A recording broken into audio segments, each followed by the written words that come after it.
महाराष्ट्र सरकार में शामिल दल आपस में भिड़े हुए हैं। बीजेपी, शिंदे की शिवसेना और अजित पवार की एनसीपी में होड़ लगी है कि सरकार की योजनाओं का क्रेडिट सिर्फ उनके हिस्से आए और इसे लेकर तीनों ही दलों के नेता सड़क पर आपस में ही भिड़ गए हैं।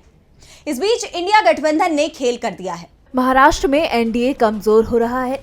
एनडीए में शामिल बीजेपी, शिवसेना, शिंदे गुट और एनसीपी का अजीत गुट आपस में ही भिड़ रहे हैं। लाडली बहना योजना का क्रेडिट तीनों ही लेने की कोशिश कर रही हैं।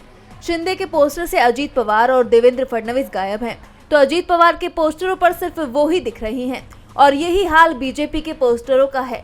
इस बीच शरद पवार के एनसीपी की तरफ से एक बयान सामने आया था। पार्टी की नेता सुप्रिया सुले ने कहा था कि हमें एकनाथ शिंदे के खिलाफ बयान नहीं देना है, बल्कि निशाने पर देवेंद्र फडणवीस को रखना है।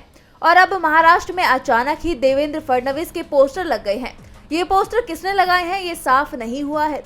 वैसे दावा किया जा रहा है कि एनडीए में चल रहे आपसी टकराव का ये नतीजा हो सकता है। शायद एनडीए के नेताओं ने ही फडणवीस को रास्ते से हटाने के लिए ये पोस्टर लगाए हों। पोस्टर में महाराष्ट्र के डिप्टी सीएम देवेंद्र फडणवीस को पॉकेट मार बताया गया है। दरअसल महाराष्ट्र की राजधानी मुंबई के विभिन्न इलाकों में भारतीय जनता पार्टी के खिलाफ पोस्टर्स लगाए गए हैं। इन पोस्टरों में महाराष्ट्र के उप मुख्यमंत्री देवेंद्र फडणवीस को पॉकेट मार दिखाया गया है।